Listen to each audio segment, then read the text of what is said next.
balanced, committed. This is the CBC Evening News.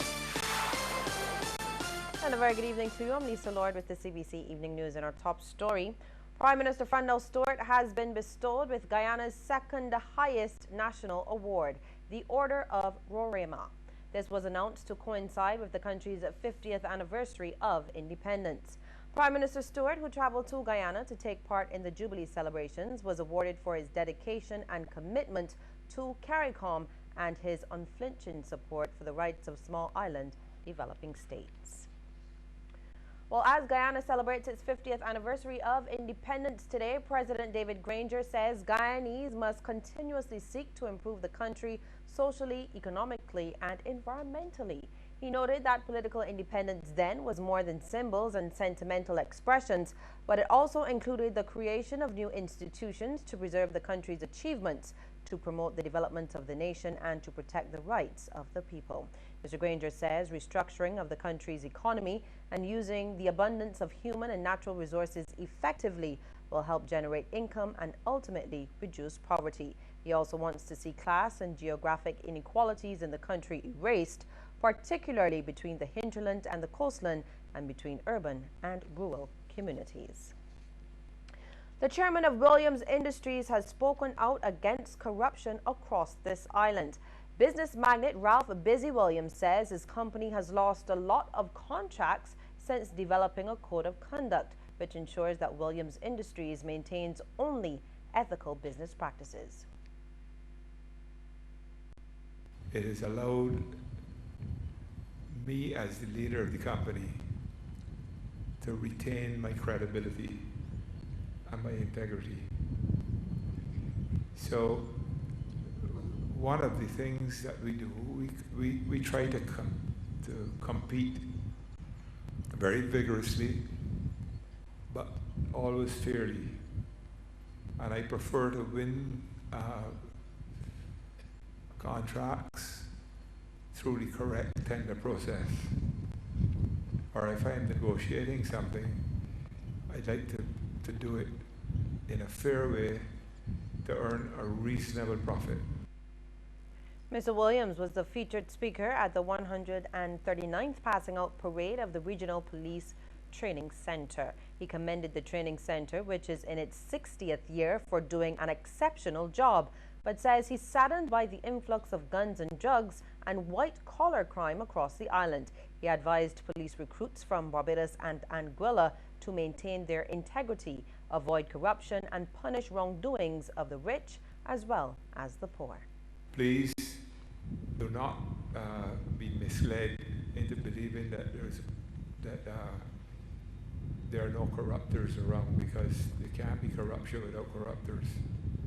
So I would appeal to you not to pay any attention to who's is the cousin or the family member or how wealthy they are.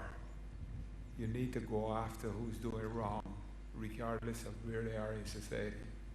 Meantime, Acting Police Commissioner Oral Williams has expressed his disapproval regarding recent allegations of police brutality against 20-year-old Nazim Blackett. Mr. Williams, who's also the Director of Training at the Regional Police Training Center, told officers about the dangers of betraying the trust of the public. When crimes that require extensive investigations are committed, they are the ones on whom you can call for the information to assist you. Fortunately for us in Barbados, this trust still exists, and our people find no difficulty in coming forward and giving us the information needed. However, recent allegations of police misconduct place us at risk of losing that vital support. We can ill afford this. And Mr. Williams addressed 49 Anguillan and Barbadian recruits at their passing out parade at Sewell in Christchurch. They completed 28 weeks of basic training in preparation for entry into the force. Mr. Williams says it is essential for officers to maintain integrity on the job instead of bowing to criminal pressure, whether from inside or outside of the force. Given the power and authority that you wield, members of the criminal world will seek favors from you. They control large sums of money and the temptation will be great. I again remind you that once you take the bait, you will find it difficult, if not impossible, to break away from those elements. You have a reputation and that of a force and country to protect. Well, 3 new medical schools have expressed interest in coming to Barbados. This from the Parliamentary Secretary in the Ministry of Education, Senator Harcourt Husbands, as he led off debate in the Senate on the second reading of the Caribbean Accreditation Authority Education in Medicine and Other Health Professions Incorporation Bill 2016 yesterday. In the pipeline, as we say, Queen's University School of Medicine and the Barbados International University School of Medicine. I am advised that another institution, the Washington University School of Medicine, is in the very early stages of making inquiries to be established in Barbados. Well, he says that new schools will also bring increased economic development for the island. A significant expansion in the student base of these institutions will have a multiplier effect throughout the economy, in housing, in rentals of various sorts, and as these things multiply throughout the economy, it adds a new dimension to our tourist product. Efforts are being made to boost the capacity of the Barbados Accreditation Council. Labour Minister Senator Dr. Esther Bayar-Suku says such a move is critical at this time as it will make it easier to determine the validity of academic qualifications which some job seekers may possess. The role of the Accreditation Council is to go through that program, go through the university's bona fides and determine, well, okay, this qualification actually has some sort of value here in our system. And as more and more people are opting for little-known or far-flung universities, and as we were talking, I thought, oh, I was going to say the University of Timbuktu, and then somebody said, search with Google University of Timbuktu, and they've actually got some brilliant universities in Timbuktu. But if I came to you for a job with a degree from the University of Timbuktu, I'm sure your first thought would be, what? Really? And the Labour Minister adds the push for accreditation should not be limited to medical training facilities, but it should be done for all types of institutions. We're saying to them, you do well, you can pursue this path, and wherever the opportunities take you, we are going to ensure that with the right type of accreditation, the right type of certification as well, not to get the two confused, but they do go hand in hand, with the right type of accreditation and certification, you can actually go and follow your dreams wherever those dreams take you. And the evening news will continue after this break. Stay with us.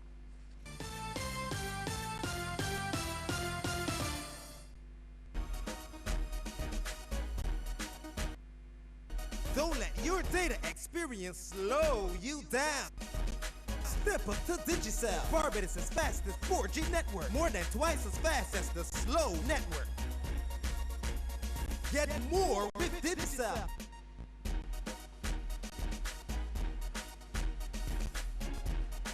Digicel, the fastest 4G network in Barbados. Dial *153# to sign up to Digicel today. They are best friends. They share everything. Experiences, moments, and adventures. They're always together. Protect them with Klim 1+ from Nestle. It's the only growing up milk with Prebio 1 to help protect them from gastrointestinal diseases. Your instinct is to love and protect him. Klim will do the same. Nestle, good food, good life. Distributed by Massey Distribution.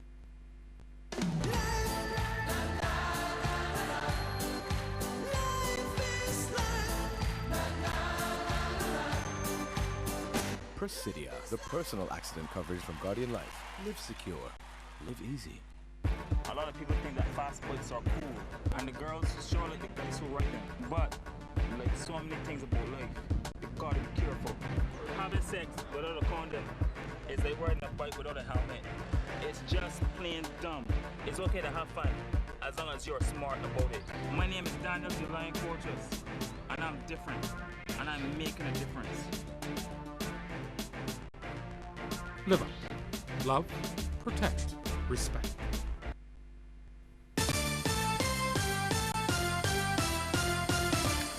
Well, come June 5th, heritage lovers will have the opportunity to enjoy another aspect of Barbadian stories when the National Cultural Foundation hosts its Cropover Heritage Walk. This year, the theme of the walk is Bridgetown by Night on the Road to Independence and celebrates the 5th anniversary of the designation of historic Bridgetown as a UNESCO World Heritage Property.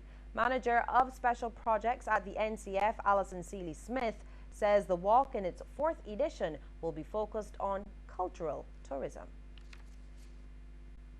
Because we're all well aware that as Barbados is seeking to position itself as a leader in an increasingly competitive tourism market, our culture and our heritage are increasingly becoming stronger selling points. I mean, we all know many destinations can boast of sun, sea, and sand, but our edge in the global market is our uniqueness, our people, and our stories. And the Barbados Public Workers Cooperative Credit Union Limited is sponsoring that event for the first time. Acting CEO of the credit union, Natalie Holder, says the company is glad to be a part of it, especially during this very special year. I am very happy and proud, not just as a sponsor, but also as a Barbadian, to be able to play a significant part in the staging of this year's Cropover Heritage Walk. What makes it even more meaningful to us is that we get to do this as Barbados celebrates its golden jubilee of 50 years of independence. Founder of the Walk Holy Band, Marcia Weeks, believes it is inappropriate for children to be involved in adult activities during Cropover events, and she believes that this needs to stop. Put a fine on the promoters and also the adults who are engaging the people in the kids in these kind of activities. So if you're an adult and you are engaging a child in an activity that is we call adult-like activity, alcohol, in their cases children, adults are giving children alcohol to drink, they're walking up on children during the festival, all kinds of different things happening with children in the festival. Sometimes they're at events they're not even supposed to be. Ms. Weeks was speaking during the Walk Holy Kadooment Band media launch at the Praise Academy of Dance. Band leader Kathy Weeks says some people are avoiding Kadooment because of indecent behavior and the wearing of skimpy costumes. As a result, she says the Walk Holy Band will be issuing $2,000 to the band which displays the most family-friendly costume this year.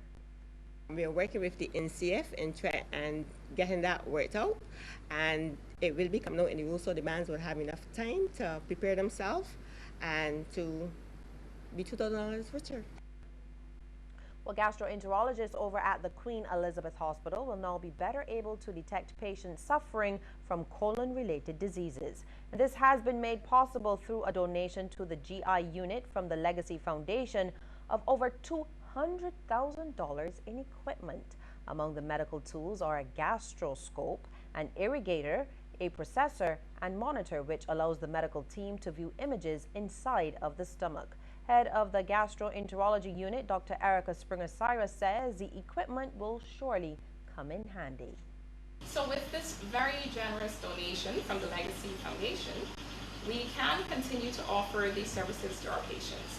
And these services are life-saving, both for the acutely ill bleeding patient, but also for our well outpatients who come for their screening colonoscopies. And still to come, a look at some of the stories making headlines across our region.